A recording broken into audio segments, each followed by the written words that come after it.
자, 반갑습니다. 신경진입니다. 자, 우리가 지난 2장에서 그죠? HTML5의 구조적인 설계 그리고 그에 관련된 이제 뭐 내외부 스타일 시트 그리고 내외부 자바스크립트를 어떻게 우리가 땡겨서 쓰는지 하고 그리고 디버깅 하는 방법, 물론 브라켓즈에서 다 잡아주기 때문에 크게 문제가 되지 않는다 라고 말씀을 드린 바 있고요. 자, 이제부터는 이제 우리가 실질적으로 요소를 구성하는 태그들, 그죠? 그 중에서 아주 자주 쓰이는 이러한 기본 태그들에 대해서 우리가 공부를 좀 해야 되겠죠, 그죠? 자, 한번 보도록 하죠. 자, 첫 번째로 우리가 텍스트 관련된 태그들을 좀 볼 건데요. 자, 여러분들 웹페이지 많이 다니시잖아요, 그죠? 웹사이트에 그 다니다 보시면 거의 뭐 뉴스라든지 뭐 동영상도 많습니다만은 거의 좀 텍스트가 차지하는 비중이 상당히 좀 많다, 그죠? 여러분들 뭐 뉴스라든지 아니면 뭐 뉴스가 다 포함을 하죠. 뭐 기사 그리고 뭐 소설도 있고 그죠? 뭐 여러 가지 등이 있습니다. 그래서 이제 텍스트 태그는 우리가 글자 태그들은 우리가 기본적으로 비중이 크기 때문에 반드시 우리가 알고 가야 되는 그러한 태그라고 봐야 되겠죠. 기본적으로 깔아야 된다라는 얘기죠. 자, 그래서 언제 어느 시에 적재적소에 우리가 이러한 글자 태그를 써줌으로써 우리는 그 글자 태그를 여러분들이 전달하고자 하는 내용들을 글자로 표식을 하는 경우가 대다수가 많기 때문에 유튜브나 이런 동영상에서도 우리가 자막을 반드시 넣죠, 그죠? 그런 거와 비슷하다라고 보시면 되겠네요, 그죠? 자, 그래서 한번 보죠. 글자 태그, 즉 텍스트 태그들이 어떤 것들이 있는지 이미 제가 2장에서 좀 설명드린 부분도 있죠. 문장 태그 기억나십니까? P 태그, 그죠? 그리고 글자에 대한, 그러니까 그 문장 태그 같은 경우는 우리가 뭐라 그래야 되죠? 문장 태그 같은 경우는 P 태그를 하고 하는 거죠. 예, 뭐 P 태그를 이용을 해서 우리가 이제 그 P 태그는 특성이 있었죠. 이제 웹페이지에 한 단락을 차지하는 그런 내용이 있었고, 스팬 태그는 그 문장이나 단어를 딱 표식을 하는 그런 태그들이었다. 그죠? 자, 그리고 H1에서부터 H6 태그까지도 우리가 제목 태그도 한번 살펴봤고요. 그죠? 자, 한번 보죠. 자, 그래서 아니나 다를까 제목과 본문의 글자 태그들을 한번 보면 우리가 통상 제가 말씀드렸다시피 H 태그는 우리가 보통 이렇게 HN이라고 흔히 글을 쓸 때 이렇게 나타내는데, 이 N이 원래 1에서부터 뭐 숫자를 표시하는 대변인이잖아요, 그죠? 그래서 문서의 제목을 표현할 때 우리가 보통 H 헤더, 헤딩 이런 뜻입니다, 그죠? 그래서 6까지 있는 거 지난 시간에 우리가 지난 장에서 봤다, 그죠? 그래서 가장 큰 제목이고 그 다음 작은 제목 등등 해서 여러분들이 글자 크기를 보고 이거는 가장 크니까 최고로 큰 대제목, 뭐 소제목, 아니 중제목, 그리고 소제목 이런 형태로 우리가 구분을 지어주면 될 것 같고요. 그리고 본문 글자 이것도 했다, 그죠? 그래서 본문의 문단을 생성해 주는 게 바로 우리가 P 태그였다, 그죠? 그 다음에 BR 태그 했다, 그죠? 우리 줄 바꿔주는 거 이렇게 그리고 HR도 우리가 그때 제가 설명드렸는지 기억이 안 나네요. 여튼 이거는 허라이즌틀의 약자가 된다라고 하면서 제가 이렇게 웹페이지에 수평줄이 이렇게 딱 그어지게끔 만들어주는 것이 HR이라는 태그입니다. 자주 등장을 할 거니까요. 자, 그래서 이러한 지금 HTML 문서가 있는데 이거는 저랑 같이 해봤다, 그죠? 그래서 이렇게 제목 글자의 헤딩 태그에 1에서부터 6까지 이렇게 쭉 나열이 된다라는 것은 이미 확인을 해본 바, 그죠? 됐고요. 그 다음을 한번 보면 이제 본문 단락 구분이 있는데요. 자, H1, 자 제목 태그가 들어갔다. 그죠? 그 다음에 p 태그가 들어갔는데, 자, 로렘, 이게 영어입니까? 잘 모르겠지만, 여튼, 이렇게 쭉 적었어요. 그러니까 이렇게 한 단락을 이루더라. 그런 내용이죠. 그리고 p 태그 또 하나 더 써서, 자, 페셀러스, 샘, 토터, 이렇게 시작을 해서, 이렇게 한 단락을 또 이루고 있다. 그죠? 그게 바로 p 태그의 특징이었어요. 맞죠? 자, 이러한 p 태그, h 헤딩 태그 확인해 봤고요. 자, 그 다음에 이제 또 여기 보시면, 자, 홍차라는 제목이 있고, 그죠? 여기에 딱 있다. 그죠? 그 다음에 여기 뭐예요? 그렇죠? hr 수평선 태그입니다. 그 다음에 h2 요거보다는 좀 작겠다. 그죠? 그래서 소제목으로 정의했고, 그 다음에 단락 태그, 문단 단락 태그, 자, 요렇게 p 태그 들어왔고, 그래서 요렇게 찍었고요. 그죠? 그 다음에 br 여기서 계행을 한 칸 해준 거예요. 그리고 다시 소제목 h2 태그, 그죠? 그 다음에 p 태그 이렇게 하면서 딱딱 딱딱 이렇게 지금 만들었어요. 이 몇 개만 태그를 알아도 이렇게 우리가 웹페이지를 구성을 할 수가 있겠네요. 그죠? 글자 태그만 써서라도. 물론 이렇게 해도 되지만은 나중에 뒤에서 배우게 될 이런 것들은 목록이잖아요. 그죠? 목록이니까 목록 태그들도 있긴 합니다. 그런 것들도 공부하면서 여러분들이 때에 따라서 적재적소에 이렇게 사용하시면 되겠죠. 그죠? 이 부분까지는 우리가 다 이해를 할 수가 있다. 그죠? 자, 그 다음 볼까요? 자, 그 다음에 이제 앵커 태그가 나오기 시작하는데요. 자, 앵커 태그는요, 한마디로 말해서 요렇게 앵커가 뭡니까? 다른 이제 웹페이지나 우리가 그리고 같은 페이지 내에서도 이동을 할 수가 있어요. 아시겠죠? 그래서 막 쭉 이렇게 글이 한 페이지에 이만큼 길어졌다. 그러면 우리가 거기서 이제 스크롤 압박 이런 것 때문에 앵커 태그를 이용을 해서 우리가 이렇게 이동을 하게끔 만들어 줄 수가 있어요. 그래서 이 앵커 태그는 정말 많이 쓰죠. 그래서 우리가 하이퍼텍스트라는 용어를 좀 우리가 알아야 되는데요. 아마 PPT를 만들어 보신 분 혹은 엑셀을 좀 다룰 줄 아시는 분 등등 전부 다 아실 겁니다. 그래서 하이퍼텍스트라는 것은 사용자의 선택에 따라서 특정 정보로 이동하는 조직된 문서를 우리가 이제 하이퍼텍스트 글자라고 하죠. 그래서 우리가 앵커 태그를 이용을 해서 앵커 태그에 우리가 href라는 이 속성을 이용을 해서 우리가 웹페이지를 이동을 할 수가 있게 되죠. 그래서 앵커 태그는 다른 웹페이지나 혹은 웹페이지 내부의 특정한 위치로 이동할 때 씁니다. 그리고 이 href의 속성은 바로 하이퍼 레퍼런스, 그러니까 하이퍼링크가 걸렸고 참조를 하겠다라는 그런 뜻이겠죠. 그래서 이렇게 하이퍼링크를 생성하는데 이 태그를 두고 봤을 때는 뭡니까? 그렇죠. 우리가 하이퍼링크를 네이버로 이렇게 줬어요. 그죠? 그리고 우리한테는 이거는 표식은 안 되죠.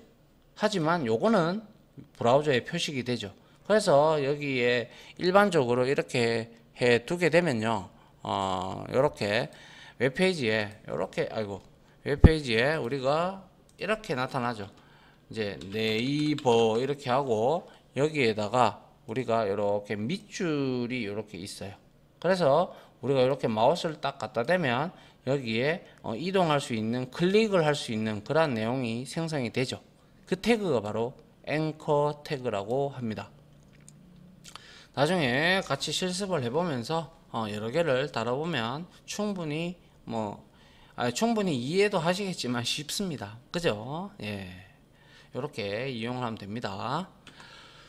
자, 그 다음 페이지 한번 볼까요?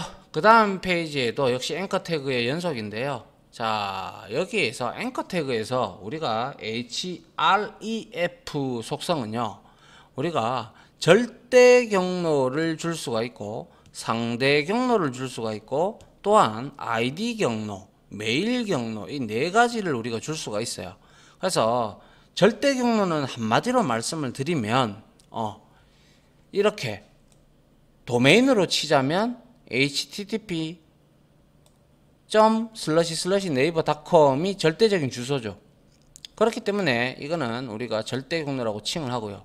그리고 우리가 드라이버, 그죠? C 드라이브, D 드라이브 이런 데에서 우리가 움직이고자 할 때, 그런 걸 나타내고자 할 때는 우리가 절대 경로는 이거는 이제 뭡니까? 같은 폴더, 이제 현재 웹사이트의 최상의 위치에 있는 애니멀의 JPG 파일을 이렇게 나타내는 거고요. 뭐 아니면 여러분들이 이렇게 C 드라이브 이렇게 주셔도 상관은 없어요. 이런 것들은 직접 나중에 상대 경로와 절대 경로의 차이점을 우리가 알아야 되거든요. 그래야 경로를 잘 지정해야 이미지도 나타나고, 그리고 아니면 우리가 흔히 말하는 액박이 나타날 수도 있다 이거죠. 알겠죠? 그래서 절대 경로는 무조건 어떠한 기준을 가지고 드라이버면 드라이버, 아니면 지금 여러분들이 작업하고 있는 폴더를 기준으로 한다든지 뭐 이런 것에서 상대적으로 이제 그것을 기준으로 해서 이제 경로를 찾아 들어가는 것이 바로 절대적이다, 어브졸루트 해서 절대 경로라고 얘기를 하고요. 상대 경로는 우리가 내가 지금 A라는 폴더 안에 a.html이라는 파일로 내가 뭔가를 작업을 하고 있어요.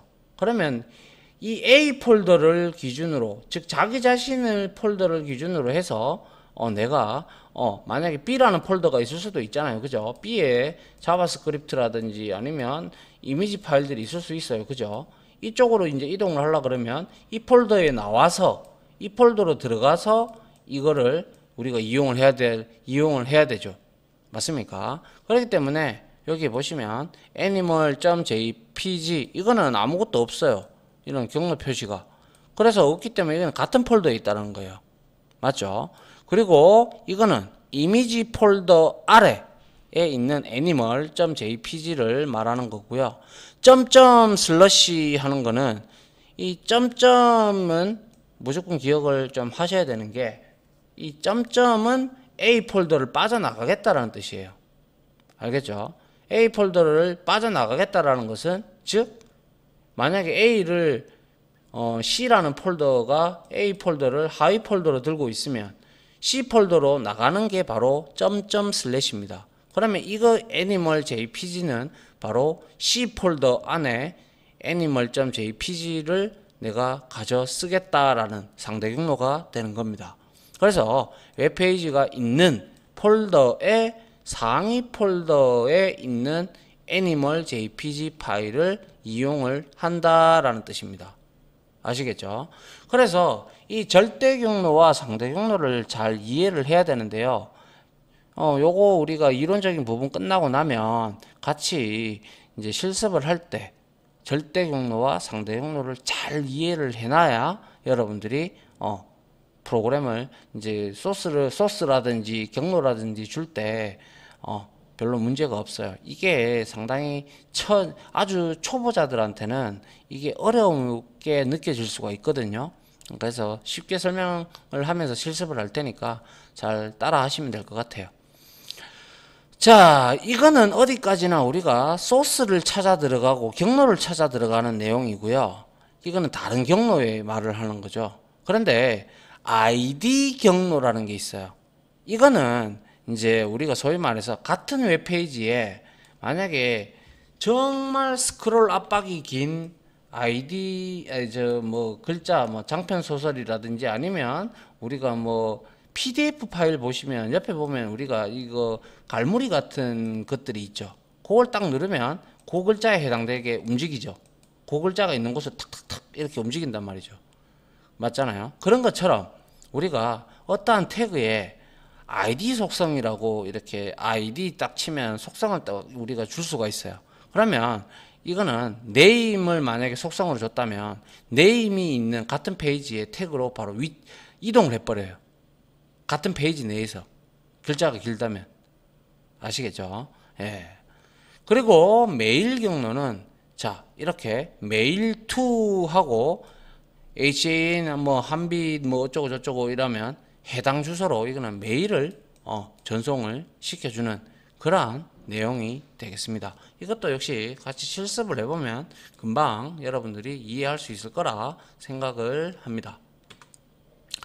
자, 그 다음 한번 볼게요. 그래서 하이퍼링크 설정을 하는데 이거는 보시다시피 다음으로 가는 거, 이거는 네이버로 가는 거, 이것도 다음이네요. 제가 잘못 뭐 두 개를 했네요. 여튼 이거는 절대 경로다. 그죠? 절대 경로에 이제 URL 주소를 준 거죠. 그래서 하이퍼링크를 설정한 글자를 요거는 이제 안 나타나죠. 우리 눈에는 브라우저에는 요것만 요렇게 세 개가 나타난다. 그죠? 그럼 요걸 눌렀을 때 각각 여기에 href 하이퍼 레퍼런스의 속성에 지정되어 있는 도메인으로 우리가 주소로 이동을 하게 될 겁니다. 자, 그렇게 보시면 될 것 같고요. 그 다음 한 페이지 보죠. 자, 이제 내부에 설정하는 거예요. 자, 웹페이지 내부에 연결하는 건데, 자, 이거는 한번 보세요. 자, A 해가 앵커 태그인데, 자, href에서 샵 알파, 그리고 샵 베타, 샵 감마, 감마라고 하는 게 좀 그러네. 감마. 이렇게 해놓고, 알파 부분을 보고 싶으면, 자, 이렇게 H1 태그가 ID를 우리가 알파로 줬으면, 이걸 클릭을 알파 부분을 여기도 역시 앵커 태그로 바로 클릭을 마우스 클릭을 해버리면 일로 바로 이동을 한다는 뜻이고, 이걸 눌렀을 때 베타 부분을 눌렀을 때는 베타로 일로 이동을 한다는 뜻이고요. 감마를 누르면 일로 바로 이동을 한다는 거예요. 이 내용이 길다고 생각을 한다면 이해하시죠? 예, 그러한 뜻이고, 이걸 우리가 나중에 우리가 CSS에서도 이렇게 ID 선택자라고 씁니다. 아무튼 그거는 뒤에 가서 하고요.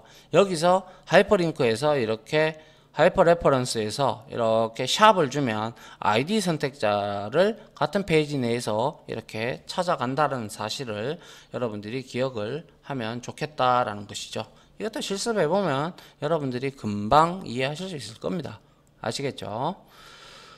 자, 그 다음 페이지는 이제 글자의 모양 태그인데요. 자, B는 볼드의 약자입니다. 그래서 굵은 글자가 있어요. 그래서 볼드가 있고 또 글자의 강력함을 표시하기 위한, 여기는 아직 적지는 않았는데요, 스트롱이라는 태그도 있습니다. 이것도 같이 나중에 실습을 해보도록 할게요. 그래서 이거는 글자의 모양을 주는 거죠. 굵은 글자, 그리고 I는 이탈릭입니다. 그래서 기울어진 글자 있잖아요. 그죠? 그거를 쓸 때 I 태그를 쓰는 거고, 그리고 small은 또 작은 글자를 의미하고요. 서브는 우리 첨자 있죠. 만약에 이렇게 수학이라면 뭐 로그 이렇게 해서 우리가 여기다가 뭐 이렇게 x 뭐 이렇게 하잖아요. 이런 게 이제 우리가 하위 첨자 혹은 위 첨자 이렇게 있잖아요. 그죠? 그런 걸 할 때 우리가 서브와 그리고 서프 뭐 이렇게 우리가 얘기를 할 수 있겠죠. 그래서 서브스크립트 그리고 슈퍼스크립트에 우리가 약자가 돼서 이렇게 쓸 수가 있다는 뜻이죠. 그리고 인서트해서 밑줄 글자를 우리가 만들 수도 있고요.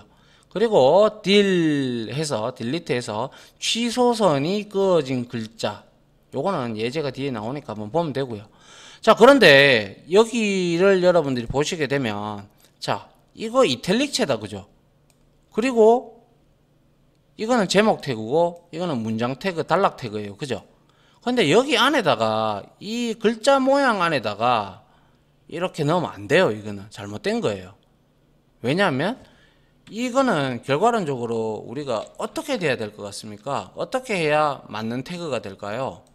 그렇죠. 이렇게 돼야 됩니다. 자, 보시면, 자, 여기에다가 이렇게 H1 태그를 넣고요. 여기에다가 볼드 태그를 넣고요. 그리고 나서 웹 표준하고 슬러시하고 B하고 그리고 여기에다가 H1 태그, 이런 형태로 해주셔야지 맞는 거예요. 웹 표준에. 근데 이거는 거꾸로 됐죠. 거꾸로 됐기 때문에 이건 틀린 겁니다. 아시겠죠? 자, 그 다음 한번 볼까요? 그 다음은 이제 아까 앞에서 봤던 다양한 글자의 모양이 있는데, 자, 요거는 자 B가 들어갔어요. 제가 말씀드린 바대로. 그래서 굵은 글자체가 된 거고요. 그리고 이거는 이탈릭체죠. 그래서 기울여졌다. 그죠? 그 다음에는 small, 작은 글자예요. 작은 글자로 나오죠. 그 다음에 이제 수프, 그죠? 서브스크립트, 아래 첨자다. 그죠? 이렇게 아래 첨자. 그리고 슈퍼스크립트 해서 얘는 위첨자가 되고, 그죠? 그 다음에 ins, insert, 그죠? 그래서 이거는 이렇게 언더라인을 꺼주고, 밑줄을 꺼주고 있어요. 그죠? 그 다음에 딜은, 자, 취소선이기 때문에 여기다가 끊어버리죠. 맞나요? 자, 이러한 형태로 우리가 볼 수가 있고요. 이거는, 글자 태그, 제목 태그나, 제목 태그 안에 이렇게 세부적으로 들어간 거고, 그냥 이렇게 해도 먹혀요. 먹히는데, 제목 태그가 들어가지가 않았기 때문에, 이놈들은 그냥 일반 텍스트로 취급을 해서, 그거를 먹기는 먹지만, 글자가 이렇게 커지거나 하는 거는 없단 말이죠. 그냥 일반 텍스트로 인식을 한다. 이렇게 보시면 된단 말이죠. 됐나요? 예. 그래서 이런 것 같은 경우는 우리가 직접 쳐보고 눈으로 확인을 하는 게 가장 좋은 방법입니다. 아시겠죠? 프로그래머는 그래야 됩니다. 깐깐하고 아주 고집이 있어야 돼요. 그리고 자기 눈으로 보지 않았다면 절대로 무슨 카더라라는 통신을 믿으면 안 돼요. 아시겠죠? 자, 그 다음 한번 볼까요? 그 다음 목록 태그군요. 목록 태그는 제가 다음 장에서 설명을 하도록 하고요. 일단 우리가 지금까지 했던 텍스트 관련된 태그들, 그죠? 우리가 많이 봤다, 그죠? 이런 태그들을 실습으로 한번 연습을 하고, 그리고 나서 우리가 목록 태그로 넘어가도록 하겠습니다.